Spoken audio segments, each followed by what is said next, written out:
Take your hands off of her! Alan, you are standing with Ada in your arms, and you see Dolph just jumping towards you, grabbing you by the shoulders, just tackling you to the floor, and you let go of Ada. And you currently have Dolph sitting on top of you, pinning you down. I will try and make my way over to Dolph, currently going fully for Alan.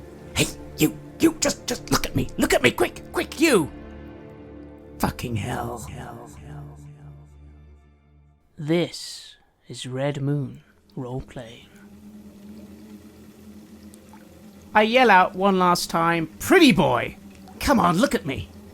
And if that gets him to look at me, I will try and mesmerize in the few seconds I hopefully have before he jumps me. Look at your girlfriend, come on man, get yourself together, and I try to wriggle free. I think I would like to have swung a punch at Alan with a fair amount of ferocity before the words "pretty boy" catch my attention. You are terrified of this man in front of you. You've never been attacked like this before. No. You try to speak to his senses, he's not listening to you, and for last resort you try to wiggle free. So I would like you to make dexterity and brawl roll. Alright. And Dolph? Mm-hmm. I would like you to make a strength and brawl roll. I get 2 successes. And what do you roll, Dolph? I got 4 successes. And he is holding you in an iron grip. Nothing is getting out of his hands right now, and he is staring at you before he lifts his hand to throw a punch at you.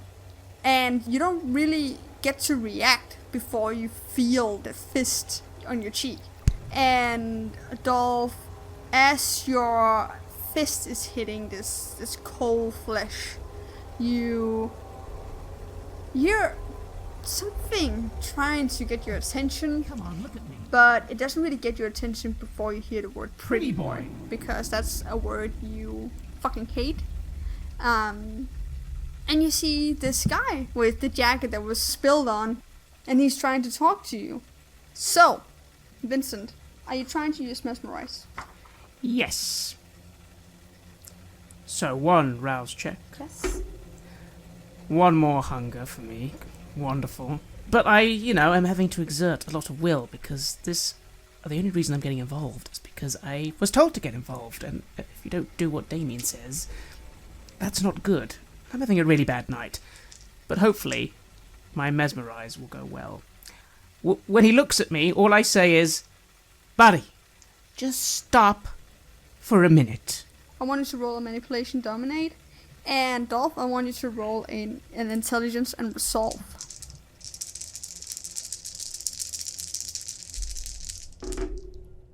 4 successes. I only got 1 success. Oh, well. This means that the mesmerize works. So, despite your need to just destroy right now, you suddenly feel like you need to stop. You don't know why, but you feel like the words that he's telling you just compels you to just stop what you're doing. You let go of poor Alan and get up on your feet, and you feel yourself calming down. You kind of look around again. Everything else that was blurry and all the sounds that were muffled, they become clear to you again. You take control over your body, and you just stop completely with what you're doing, and you stand there and you look at Vincent.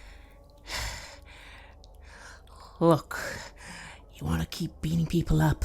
Let's go do it outside in an alleyway, yeah? Let's just all walk out now, yeah? That'd be great, wouldn't it? And I look at Alan, and again, seeing how he seemed to have recovered from the punch. You two, let's all just go outside. We're going to take your friend, and we're all going to go outside. It's all going to be great, right? Before these security guards arrest us, yeah? Yeah? Yeah, sure. I sort of try to gather myself. I'm in quite a bit of a shock, just having been punched like that, and just seeing Dolph like this. I start to get myself off the floor, and I look at Ada again. Dolph, your girlfriend. Yeah, baby, let him take your friend out. He can handle her, yeah? That sounds like a plan, right? I want you to make a willpower roll to see if you can calm yourself down. I achieved 2 successes. As you are currently mesmerized, and thus your physical need to strangle Adeline is gone, I will rule that this is enough for you to calm the beast inside of you.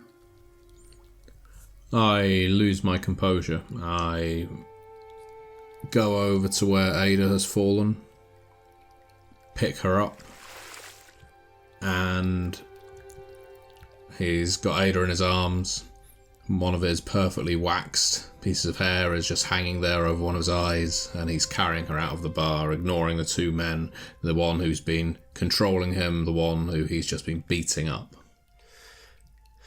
She is, although he isn't familiar with the term, his touchstone, and it's more important than anything to him that no one harm her, and if anyone ever tries, he will make every effort to destroy them.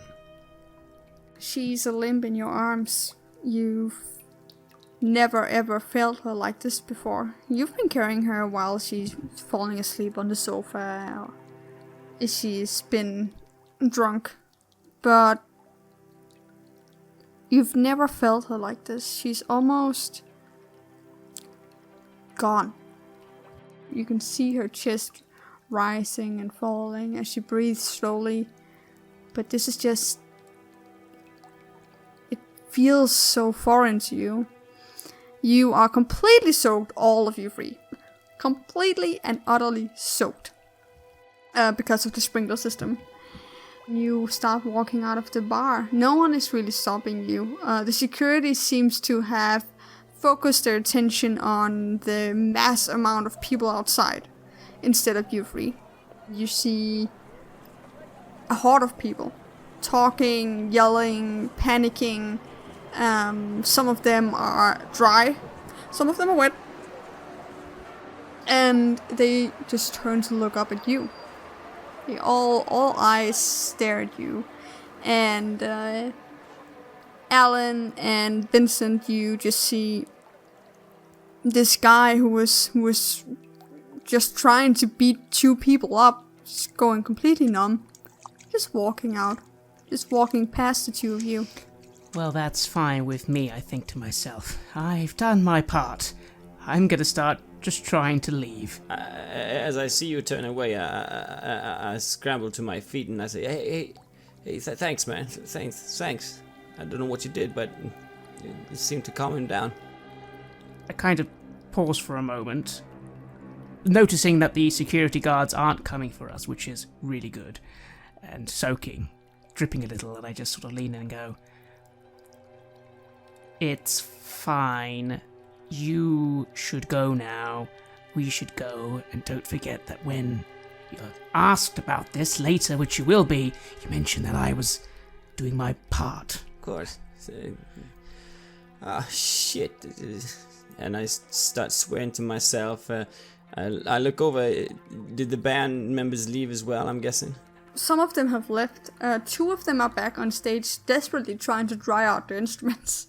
And I walk up to them and I throw my hands in there. It's like, that was shit. We was on such a roll. Dude, it was such a fucking shame. Look at my guitar. Oh, no. Fuck this. Shit. And I look over at the double bass as well, and it's like, they're gonna have to pay for this. Man, my insurance is not gonna cover this. Don't worry, man. I got you covered. We'll get something better. It's gonna be fine, you know. It's gonna be fine. Who the fuck was that guy who pointed at you? The small guy. I don't know. He seemed. He seemed like he knew you. Yeah, I seen his face before. I don't know, somewhere. seems like he was a friend of that punk who was causing all the trouble. Was he a cop or something? I don't know. Maybe. Why? Just curious. You've never talked about you knowing any cops. Well, it's like I said, I just recognize him. I don't know him. I couldn't say his name or anything. I try to lie here. Yeah. He doesn't really care that much, so you don't have to make a roll. He just shrugs and says, "Oh, okay." And I just feel uncomfortable in this. And I mean, this was my change of clothes. So I guess I could always sort of go back and get back into my hoodie and street stuff again. Yeah. So you go backstage and you grab a towel from the bathroom and you start drying yourself off and you change into your dry clothes. Yeah, and I noticed they're a bit smelly as well. There's some dog hairs on them. Yeah. And I'm just really unsatisfied how this turned out when things were starting to be so good and I was getting into the flow, and I could have stayed at that piano all night and I would have done it too if reality just comes back to me and see my phone, which also got so soaked, and I was gonna call Michael, but I tried to shake it and see if it's dead. It's not dead. It's just a bit damp. Any messages or anything? No, nothing. And it really disappoints you. You just feel a stone in your heart. Just this, like it's being squeezed from the inside when you see an empty display. He always wishes you a good night. He always asks how it went. But now there's just silence. There's nothing. And there's this part of me that really wants to talk to him right now. I just want to see that message. And then again, I don't want to call him because what if he's drunk? It would just be making things even worse. So I think I'm just gonna give up. Resign and get back home to my dogs. So you also walk outside after you've dried up. Okay. Yeah, and I'm feeling really fucking hungry too. Yeah. As I always do. Dolph, you are the center of attention again. People are looking at you. What are you doing?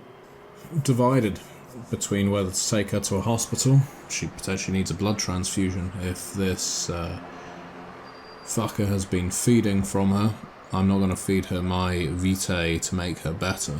I am fully aware of what that does to someone.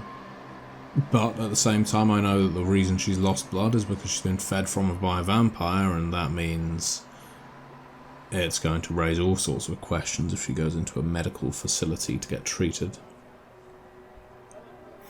Yeah, as no one's coming up to me specifically, are they? And asking me questions? No, not right now. The security guard seems to be fully occupied by just calming people down. Damien is yelling at this guy called Genghis, just a couple of meters away, but far enough away for no one to really hear what's going on. In that case, well, I'm using my best judgment here and staying the hell away from there, because if I get any closer to him, I will lose it again. So I'm going to try hailing a cab. Okay. So as you walk over with Ada in your arms and you approach the street, this guy, Damien, the sheriff of the city, he walks in front of you and says, Hey. Stop for a second. You're not going anywhere right now. What happened in there, we need to speak about. I've taken care of Genghis. Don't worry about him. I know you're pissed. I would be too. I saw what happened. But we need to talk this over. With all due respect to you and your position, and I do respect you and your position, Sheriff Damien, someone very important to me is currently in need of medical treatment. I am aware. Listen. I need to talk to you about this. I know where you live. He smiles, at his own joke. But I understand what's going on right now. You need to take care, yada yada yada. Go take care of her. And when you've done that, I expect you to come back here and we talk about this, because I will find you. And there will be consequences if you don't come back here. Is that understood? Sir, yes, sir. Good. He steps away from you, and he walks over instead to Alan and Vincent. And you're both outside now. Vincent has been outside for longer, just looking at this commotion, just this drama. He really didn't need this tonight, but alas, here he is. He walks up to both of you with his jacket in his hand, and he's trying to shake water from. You two, you were directly involved in this, and as far as I know, the only of our kind present, aside from Genghis. And what's that guy's name over there? He's the male model, right? That's Dolph, I say, and I'm weighing back in front on my feet, looking very uncomfortable. Yeah, Dolph, yeah. Right. You're not in trouble. Just let me make that clear, and neither is Dolph, but I need to speak to you about this. This can't happen in a place that's full of models, That's not, the little thing we call the Masquerade. We try to keep it up, because just a very important rule. I'm sure you know. I wasn't doing anything, this guy is just making a fight and Listen stuff. Listen to me. Yeah. I said you're not in trouble. And I mean it. You're not in trouble. None of you are in trouble. But we gotta talk about this. I need you to... Okay. Here's the deal. You either stay here and wait until your friend over there comes back and we can speak about this, or you go with him and assist him. This is your choice, but you are to report back to me tonight after you've taken care of his wife or whatever that is. I'm totally fine with doing what you want, Sheriff. I hope you noticed that I was doing my part. I don't know these two. Listen, you don't have to sugarcoat or try to impress me. I'm fully aware of what happened. I saw everything. This is my town. I know what's going on. So just stop, okay? Well, yeah, to the point then. Mind if I ask one question, though? Why is that one over there? He's gonna be in trouble, right? I mean, he fucking started the whole thing. Let me be the judge of that.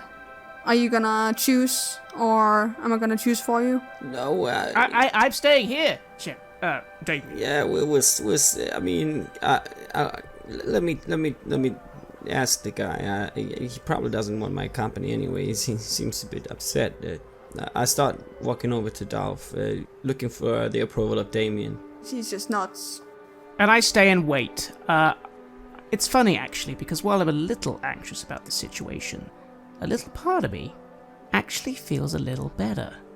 The fact that I was able to actually assert myself over this guy make me feel at least one person didn't step on me tonight, which is good. But at the same time, slightly worried that my sire might disapprove of this whole situation. Hey man, look, I'm really sorry. I was trying to help your girlfriend up and stuff. Sorry about that.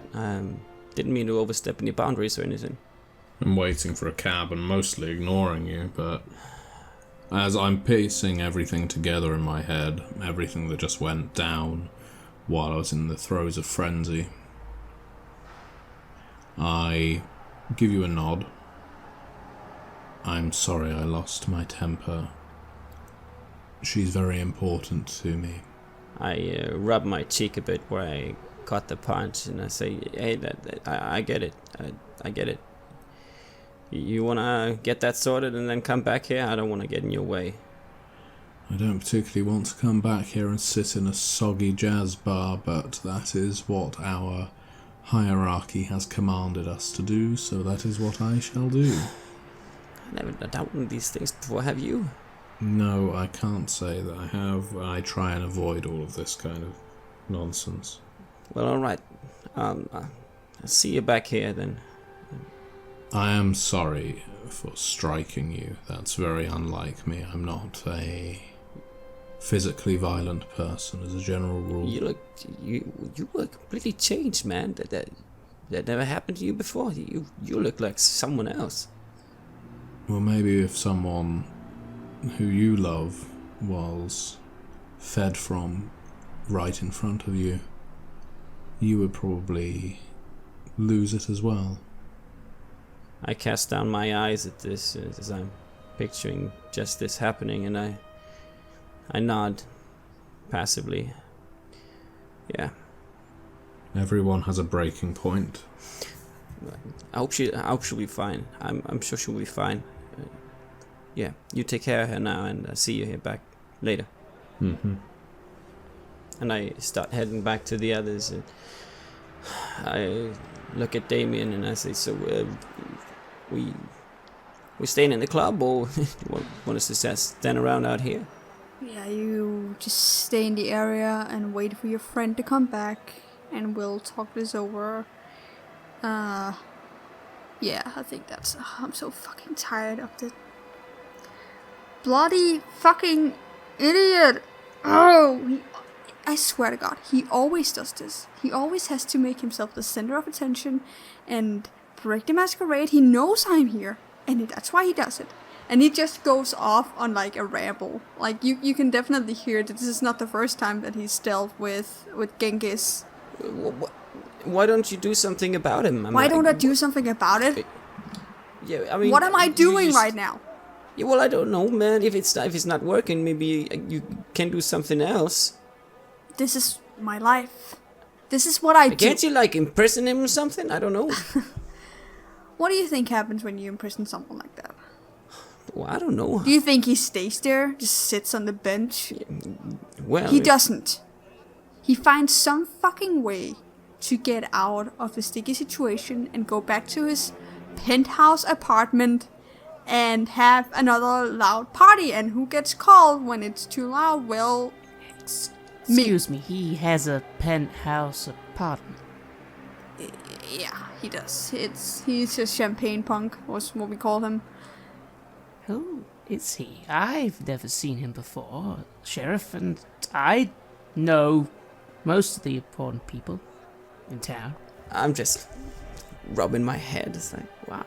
So you gonna get him back here as well? You gonna talk to him? What are you doing to him? Where's he now? He has been taken care of by my hounds, again. But he is, what can you call him? I guess you can call him an anarch enthusiast. He is a member of Clan Bruja, my own clan. I try to keep my hand over him once in a while, but sometimes, it's just too fucking much. Like tonight. Oh, wait, let me guess. Prince can't, I do a little slit throat motion. Can't do that because an anarch sympathizer, it would make them all angry, right? That's the thing, and now that we have so many anarch groups surrounding the city, and they're just getting bigger and bigger and bigger every single day because fuck the Camarilla, apparently. We don't want to start a fight. We don't want to start anything that could potentially start a war. It would be fatal. So that's why you gotta let him walk. I want to punish him, send him out of the city, do whatever, just as much as you guys do. But I don't have the power. So I just... Yeah. do whatever I can do, Yeah, that's fine. Okay, I get that. Well, anything I can do, let me know. Otherwise, I kind of prefer to keep to my life and doing this, Well, we will absolutely come to that when your friend returns. There is something you can do. Oh. Alright, well, I look at Alan and say, if we have to wait a while, I got a car. Bit less conspicuous than just waiting on the street. Are you the person are you in the band? Yeah, I was the pianist back there. That explains it. Thought you actually had some talent with the music. Ah. Yeah, you probably will get some attention. How about we just, Is that alright, Sheriff? We'll just wait in a car nearby. You do whatever you gotta do. And I walk with him, and I feel my pockets for some dog treats, and I fiddle with them in my pocket. I look up a little at the side towards you, and I say, "Yeah, well, thanks, man. You came to listen to us?" Well, yeah, I guess. My night wasn't going great, but I came in for a little entertainment. Turns out that was a mistake, but that's how my night's going. As I'm saying this, I take out my pager, wipe it off a little, and page teller, come and pick me up. Alright. As you two are small talking and kind of getting to know each other, we're gonna switch over to Dolph. Dolph, a taxi cab has pulled over, and he's opening the door. He's getting out as soon as he sees you carrying someone, and he looks at you a little worried and says, "Are your friend alright?" Unfortunately, she's fallen quite unwell. I believe one of her drinks was spiked, therefore we are taking her to the hospital right now. Oh yeah, I see. Well, you want to sit on the back seat with her? Or? Yes, I will do that. Right, if he throws up, you pay for it. He closes the door for you, and he gets in the front seat, and he starts driving up a little faster than is legal. But it doesn't take long for you to get to the hospital. And he pulls up, and he turns around and looks at you and says, "Hey, I'm not gonna charge you for this one, because you're taking care of your friend. That's important." Well, that's very much appreciated. I'm just going to be dropping her off here and leaving her in the hands of people who know how to deal with these things. And then I'm going to be coming straight back out. So if you can leave the meter running, I will pay you to take me back to the place you picked me up. Sure, man. That's fine. You don't want to go in with her? I would love nothing more right now, but unfortunately there are other problems I need to deal with, including the person who spiked her drink. Oh yeah, I get that, man. Well, I'm gonna wait out here. Thank you. So you pick Ada up, and she's still limp. She hasn't really changed much the short drive over there. And you get to Northwestern Memorial Hospital. And you, I guess you just carry her inside? Mm-hmm. Take her into the ER. Explain at the desk that this young woman was I found her at a club in the city. I believe her drink was spiked, and she murmured something about being anemic. So I think something's gone wrong. And I explain this. I say, I don't know who she is, unfortunately. I have no idea, but she seemed in distress, so I brought her here. I thought that was the decent thing to do. And I put her down on a seat and say, I can't fill in any paperwork because unfortunately I don't know who she is, as I just explained to you, and unfortunately I really do have to go. If you need me in an emergency, here's my number, and I give them a card. Okay, I want you to roll a manipulation subterfuge. My bread and butter. 4 successes and 10 on my hunger die. The nurse greeting you in the hallway is looking very concerned. She's not really sure if she believes you, but your speech convinces her. Unfortunately, you still haven't really... You're still so focused on finding the guy and getting your revenge over him, whoever did this to Ada, that as you speak to her, your fangs just slightly grow just a tiny bit. And she looks at you just one extra time, and she's about to ask you something, and just something like, you hear something like, "Are you alright?" before you walk out of the hospital. I get the hell out of there before I do something I'm going to regret. I get back into the taxi, and I explain, if you could drop me near the location where you picked me up, that would be much appreciated. Whatever you need, man. Is she okay? Yes, I think she's going to be fine. She just needs to stay in overnight. Alright. Well, I'm gonna get you back then. He gets you back. I admire the throbbing vein in his neck as he's driving along, making sure I'm sitting behind him, letting my hunger stir. I prefer the existence of a Horskjær, a feeder from the sleeping. That's what I do, but right now my hunger has been built up by everything that's happened. It's clearly the way the beast wants to channel through me right now. And so if we park up near the club but not right outside it as I've instructed, I'll lean between the front seats with my card to pay. And I'm about to pass him the card, but instead I move my lips quickly to his neck. I have a level 2 presence power by the name of Lingering Kiss, which induces an absolutely ecstatic feeling in the recipient. So, providing he doesn't lash out at me and try and break my neck as I start feeding from him, He doesn't do anything but just fall back into his seat. I will pull away from him. I'm going to be using Charisma plus Persuasion to say to him, I think we should be keeping this just between us. I've never seen a man quite like you, and I know you've never seen a man quite like me. But I think this has got to be a one-night thing. Thank you for being such a noble gentleman. Thank you for being such a man. And I kiss the wound.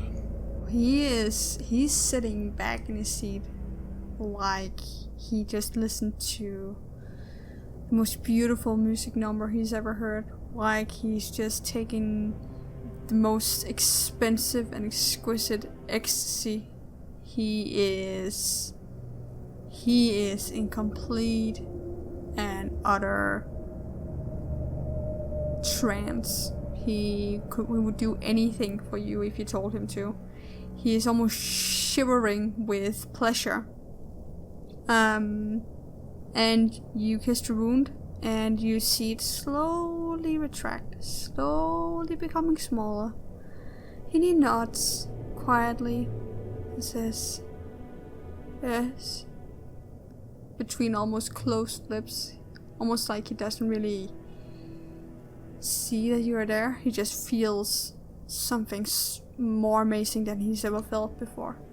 Now, I was able to get 5 successes on that because I was able to add my presence to my charisma and my persuasion, which was ridiculous for the number of dice. But the effect of using this discipline is that mortals fed upon by me when I'm using Lingering Kiss will obsess over it and potentially even seek me out for repeated feedings. In Dolph's head right now, I'm thinking having a driver on hand, someone inconspicuous like this, might actually be quite useful.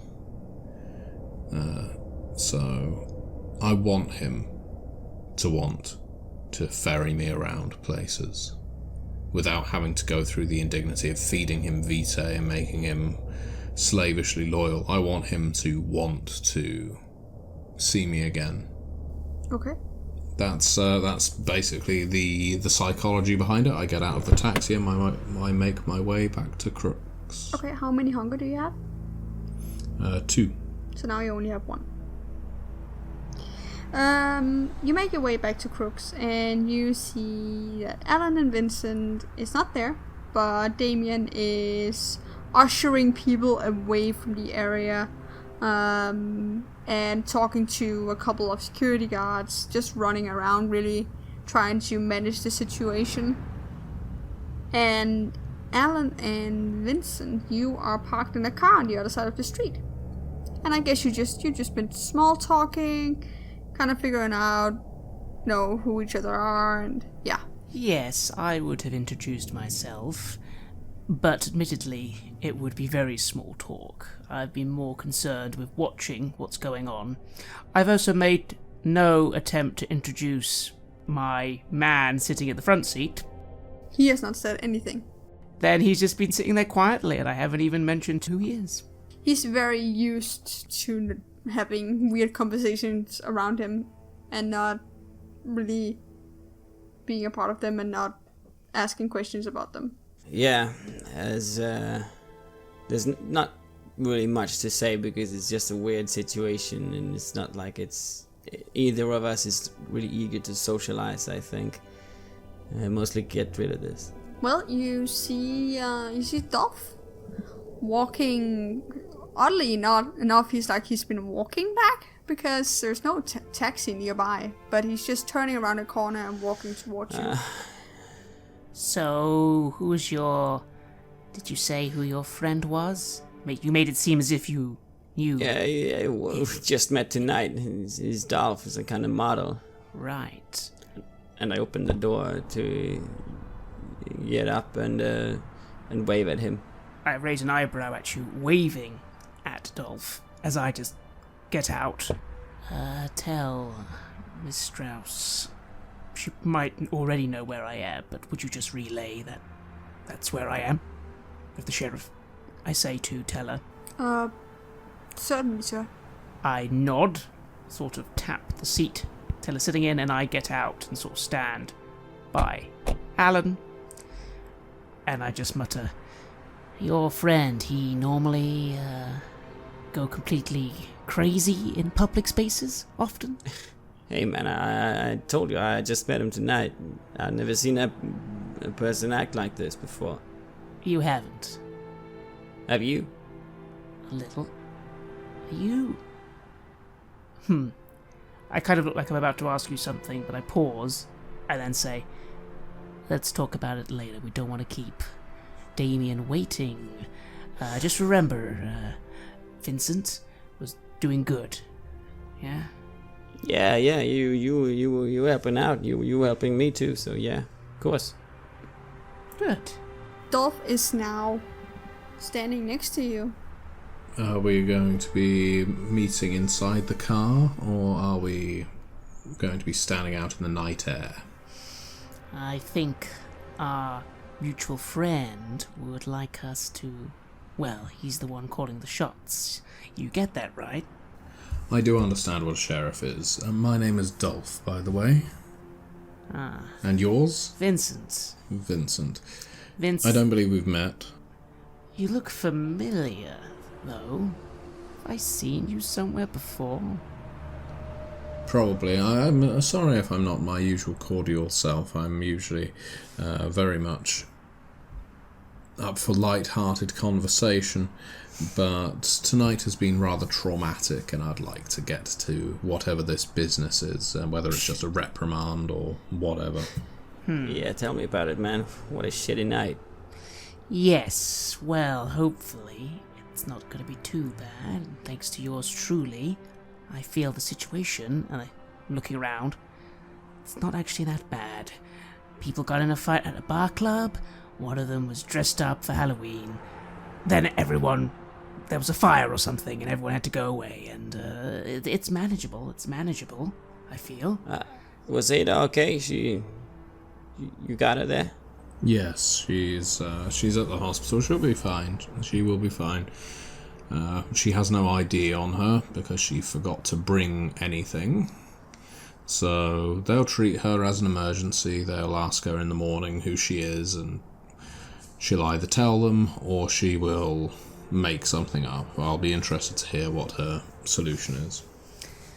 Yes.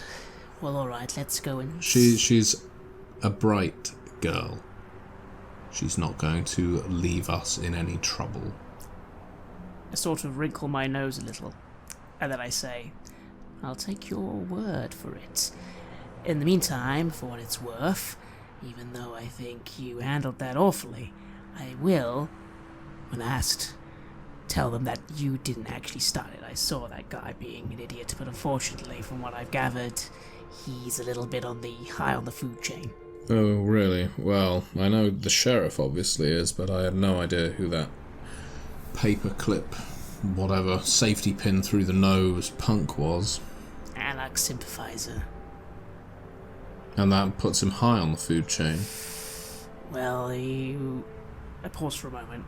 Well, if you do know how things are in the city these days, there's a lot of them, and you can't rattle one without rattling them all. Not these days, anyway. That's how I'm told. Well, fair enough. Ours is not to reason why, I suppose, but if I ever get an opportunity to be alone with him, I will set fire to him.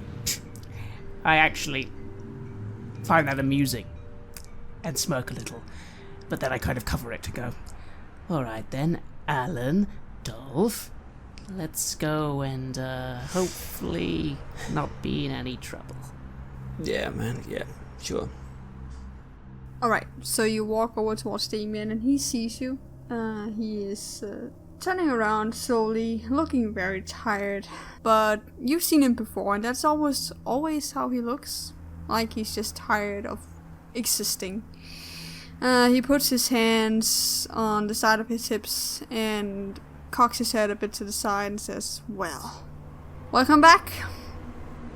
Let's talk this over. Did you say you had a car? Yes, I do, Damien. Happy to offer it to us all to have a little more of a private conversation. Yes, I'm afraid they are doing some maintenance work in the bar right now, seeing as everything is wet for some reason. Let's walk over to the car then. So you all walk over to the car. Do you ask your servant to leave? I suppose I would actually expect him, technically as he's not my ghoul, to know exactly what to do. He does normally have a good skill at that. So I will go to the car, open it, give him a look, and then see what he does. Okay, if you give him a look, he's just gonna unbuckle his seatbelt, get up, and just start walking away. Go have a drink, or smoke, or whatever. This way, Sheriff. So Damien sits in the back seat in the middle. And where do you all place yourself in this car? I hang my head, and I don't like this small space that we're gonna get into. Go and sit myself next to him. And I shall sit myself in the front. Yeah, I'm going wherever there's space, so the back seat is likely. Okay. So you all sit in there, and he folds his hands and puts them on his lap and sighs. Well, that was interesting. Yeah. I'm very tired. And I'm also very curious to know what your solution to this issue is. Because right now, we have mortals, our food, who has just witnessed a full break of the Masquerade. So I would love to hear your input. Well, firstly, I apologize sincerely, and I mean this. I lost my temper because someone incredibly important to me was being fed from, as you know, by this cretin I understand is called Genghis. Now, that doesn't excuse my lack of control, but hopefully it explains why I acted in the way I did. I do hope that the way I acted did not betray my true nature, but I can't say how I looked because I wasn't quite in my rational state of mind. As for what to do about Genghis, well, I understand from my friends here that he might be somewhat of importance, so... Well, I'll take care of Genghis. My question to you is, how are we gonna handle the public? Well, I mean, dare I say, the spin shouldn't be that hard, should it, Sheriff? Guy in a stupid getup wearing some fake fangs because it's cool these days. Got in a fight with another guy. Things got pretty wild, but, not many witnesses due to most of them getting rained on by the sprinkler system, so a lot of panic, a lot of confusion. And worst case scenario, I can sometimes, if one has a little bit of time to eat, that is, I can kind of tell people what they saw. And that should be their minds cleared up at least. I'd be happy to do so. Yeah, that sounds like a good idea. You handle that situation back there, and maybe you could do something more, yeah? Yes. I suppose it was dark in there. Drunk people, who's gonna believe them anyway? Yeah. Yeah. Yeah, you know what? That doesn't sound like too bad of an idea. If I need your assistance, I'm gonna hit you up. But that's not why I'm here. I'm just stressed. Out of my mind. He rubs his eyes like with 2 fingers and sighs again. And then he pulls out an envelope. A big brown bulging envelope. And he put them on his thighs and he says, I've actually been looking for a group. Someone I believe could be the right set of people to handle this case for me. It's a direct order from our dear Prince Jackson. Oh. So, pretty important. But we're not really a group. We you are now. He snaps back at you. And I sort of shrink in the seat.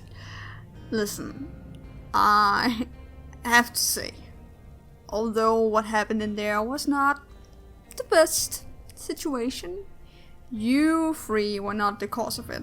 I saw what happened. And we can safely say that this is Genghis' work. I'm taking care of Genghis. We are. I was impressed by how you handled this. I know succumbing to the beast is not something we like, at least not here in the Camarilla, but I can understand why it happened. Trust me, I've been there a few times in my time, but you work together to not only cover up the masquerade or keeping up the masquerade by ushering people out. You also calmed Dolph, was it? Dolph? Calmed Dolph down. Dolph, you handled the situation afterwards. And you protected what you love. And I can applaud that. That's honorable. So I'm not here to scold you. I'm not here to punish you. What I am here to do is give you this case. And this is as I said, direct order from the prince. And I was just requested to ensure that this envelope reached you. Inside there are some files, some papers, a letter, some burner phones, 3 of them. And they only have 1 call and they're dead. So I'm gonna leave this with you. And I'm gonna take my leave because I haven't slept in 2 days now. So I bid you adieu. And he stands up, opens the car door, and walks away, leaving the envelope on the seat where he was. Just before he goes, I say one last thing. I say, actually, Sheriff, there was one thing. You said we were the only people there tonight, but there was this other guy. And I describe the other person I saw there tonight. The blonde-haired gentleman wearing the Ventru symbol. Him? Yeah, he's from outside. I've seen him here the last 2 days. He's not one of us. He's a servant. Bloodbag. Believe his sire is called the Unknown Artist of some bullshit like that. Oh, really? Isn't that funny? Ha. Thank you, Sheriff. That's nice to know. Thank you. You're welcome. And he takes his leave. So, now this envelope is on the seat. What's all this? From the prince? Some kind of assignment? Yeah. I turn to look at Alan. So wait, I'm sorry. I haven't actually seen you before. You do know who the prince is, right? Yeah. Of course. But it's not like we get assignments like that. Just, hey, you're a group of people. I look very confused.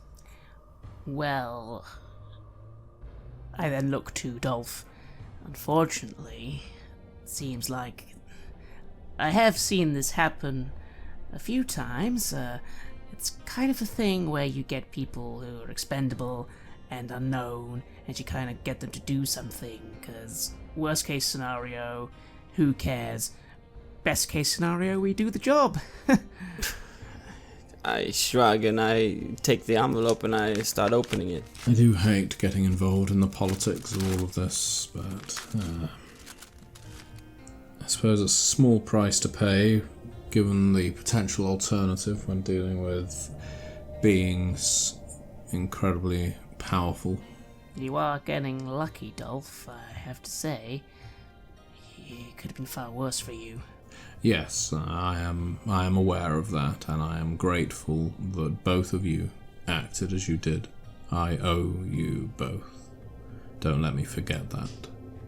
I look up a bit as I'm opening it, and I see a bit of compassion in my eye, and also maybe a bit of surprise. It's tricky not to crack. As you open the envelope, you do see these 3 burner phones. Quite old-fashioned, not smartphones, but just old Nokias in the envelope, and you see some papers, and you also see an envelope with what you think, at least, is Prince Jackson's seal on it. This seems legit.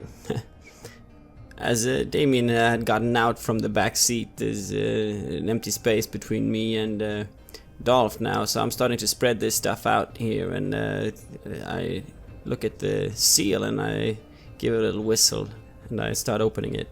And inside is a handout 1, which is just Prince's letter. I take the letter out then, and I look at the two of you.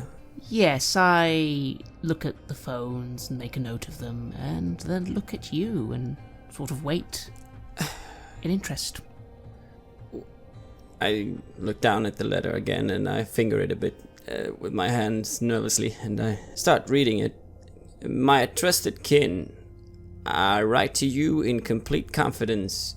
Confidence you will remain silent about the information in this letter, and confidence you will perform this task competently and swiftly. Tomorrow night, a delegation will arrive at Horskjær.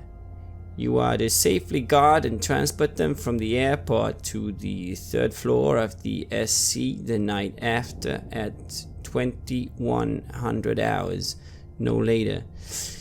The night of their arrival, it is your task to keep them somewhere safe, bringing them to the SC on the night following. I should not have to mention I expect the delegation to arrive at the SC intact and well rested. What's this? What's the SC? That would be the Succubus Club. I only know because some of the high society events I've been to, along with mortals, are hosted there, and that's where I first became aware of our broader society. I've heard of that Succubus Club. Is it a good place? It's a very good place. I kind of enjoy it. Let's see, it continues. Our visitors consist of 2 individuals of our kind, a small-framed younger East Asian woman with long dark hair and a bald-bearded older white gentleman who I choose to describe as unkempt. Meet the delegation at 2200 hours outside the Terminal 5 Herrick's Grocers in the arrivals area. A car will be ready for you at the Terminal 5 parking lot in Zone H22. The registration and keys for which are also in this envelope, though you may wish to arrange an additional car of your own. To ensure certain troublemakers from within our social club do not disrupt your task. I am confident you are aware of whom I speak, but for your clarity's sake I have enclosed files Damien compiled. Ah no, it's this guy again, I guess. Use the night to receive my message, to subtly kill the fire before it begins. Do not cause unnecessary trouble by leaving stains on the ground. Merely subdue potential issues temporarily for your own and the city's sake. I don't want anyone feeling like they need to cause a rebellion due to your actions. Payment for the successful completion of this task is guaranteed and in keeping with my family's generosity. Sincerely, PKJ.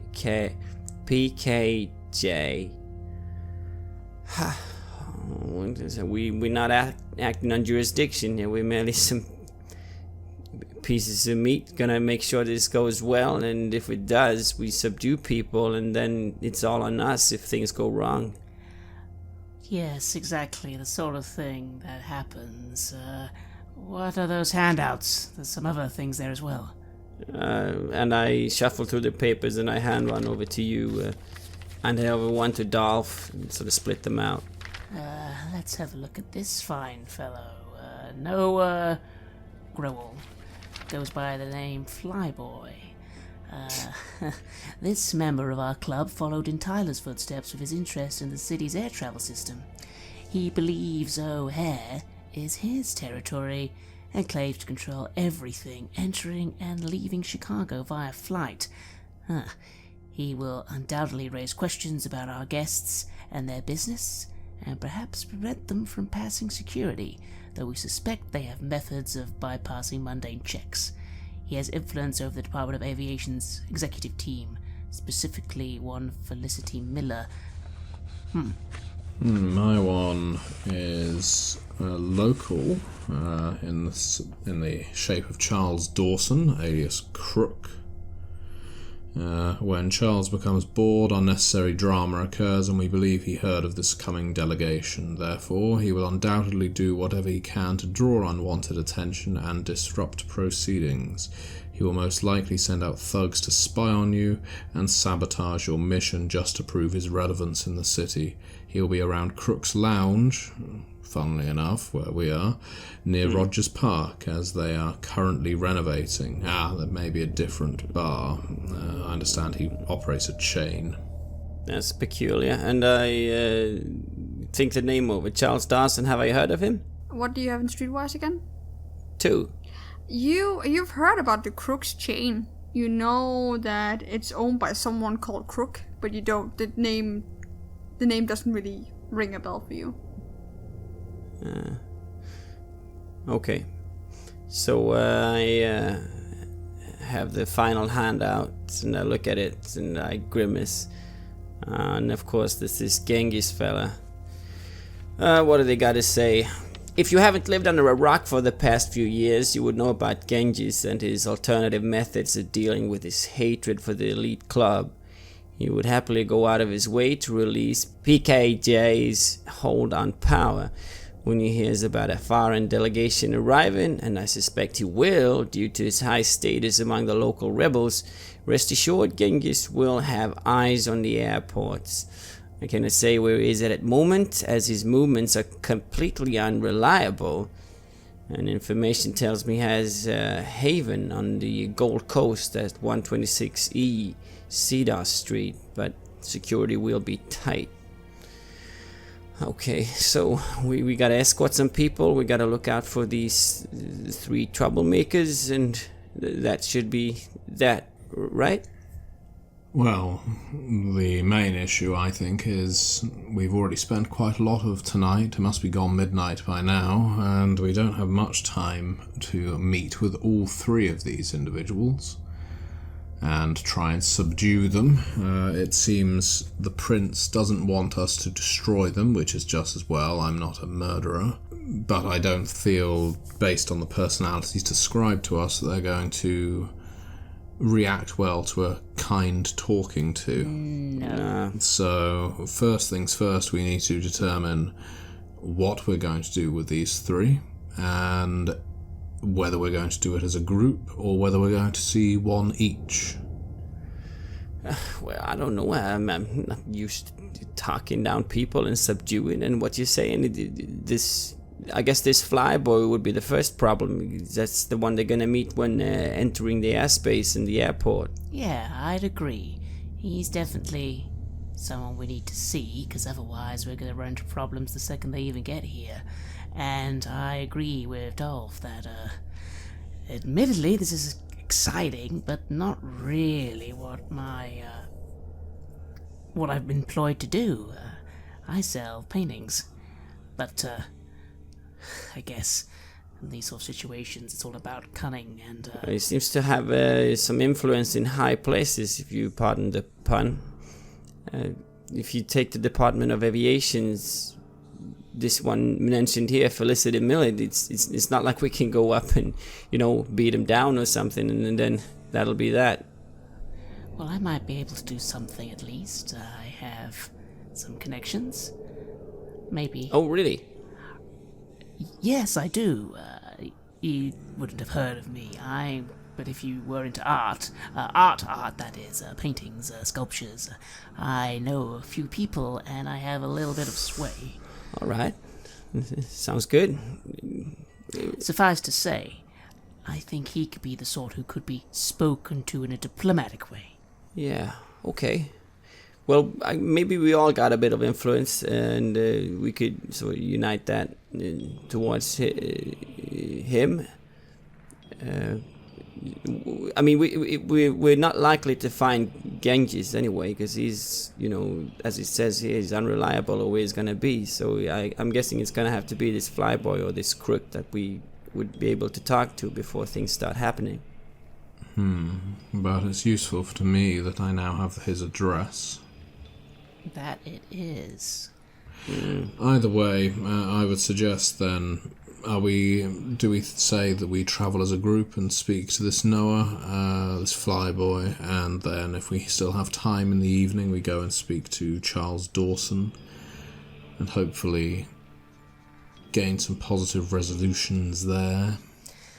It sounds like that could be a good idea, Dolph. Hopefully that takes care of some of these malcontents, and then we'll just have to, deal with possible Genghis and, Anarch informant. I haven't really ever had to deal with them before.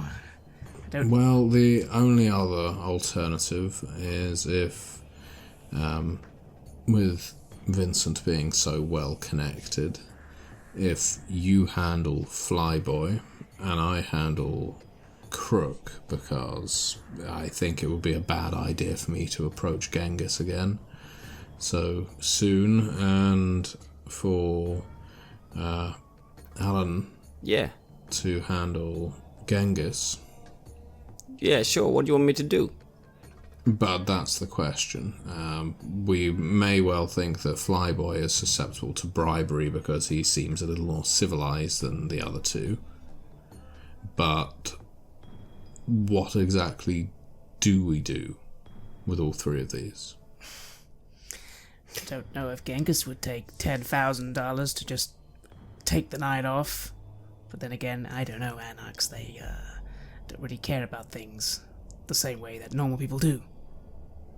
Yeah, I mean, it's not a guaranteed problem. This flyboy, for example, it just said that he might prevent them to pass through security, and that'll be that. He just wants to know who they are and things like that. I mean, he's probably just gonna need some simple negotiation. Probably respect. It's his turf. It's his domain. By the sounds of it, I wonder if he. Have I heard of Flyboy? You have heard talk of him in higher society. His name always comes up because he's quite a controversial character, so you have heard about him. Is he... what side, if any, is he on? Is he sympathise with the Anarchs, the Camarilla, his own independent domain type thing going on? You are not quite sure. You think he's Camarilla. You haven't heard anything else. Okay. Again, I think if if you just play the game as it has to be played, he at least will be talkable to. Genghis, on the other hand, I don't know, anarchs are anarchs, and that guy seems like a bastard. I don't know, Alan, if you are skilled in making people like you? Well, not particularly. I'm a piano player. I play the piano. I'm also quite, fleet of foot. My clan has traits, so to speak, have forced me to take a role of hiding. I'm good at getting into places. Oh, I don't know, Mr. Dolph. I kind of feel Genghis. If anyone goes to meet him, it needs to be all of us, preferably with 2 or 3 other people, and lots of clubs and knives and maybe guns. And yeah, I guess it could be worse, but yes, I suppose we've been formed into, the word is, coterie, I believe. Yeah, I've no idea what that word means, but I've heard it used. It means, for now, we have to work together on this whether we want to or not. But actually, gentlemen, I think this could be good. This, if we pull this off correctly, could show that we, are dependable, and worth respect. Well, you can have the respect. I just want a quiet existence. Yeah, I mean, I'm not looking to make myself known in the hierarchy or anything, but if we can get through this without being some kind of sacrificial lambs, I'll be happy. I do wrinkle my nose a little at the comparison to sacrificial lamb, and I remark, well, we won't be if we use our heads and think smart, and in the worst case scenario, you, Dolph, seem to be quite capable of throwing tables at people.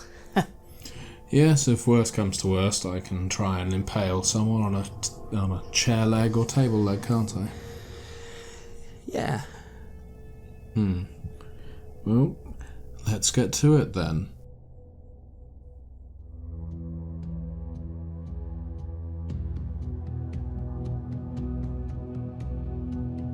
You have listened to an episode of Red Moon Roleplaying, where we played the chronicle The Sacrifice from Chicago by Night for Vampire the Masquerade 5th edition. Chicago by Night is published by our friends at Onyx Path Publishing, and Vampire the Masquerade is published by Modifius. Our storyteller was Klara, Horskjær, Herbøl, and we were also joined by the gentleman gamer Matthew Dawkins. Check them out on social media and on their Patreons to support their work in the tabletop space. The intro was composed for us by the amazing Simon Kølle, and he has also provided us with all of the music for this chronicle. Check out his work at simonkolle.com. If you want to support our work, please check us out on Patreon. You can get access to bonus campaigns for Cult Divinity Lost and Coriolis there, as well as get early and raw access to all of our recordings. More importantly, that support is what keeps the show going, so do check us out on Patreon. Thank you again for listening, and see you soon again.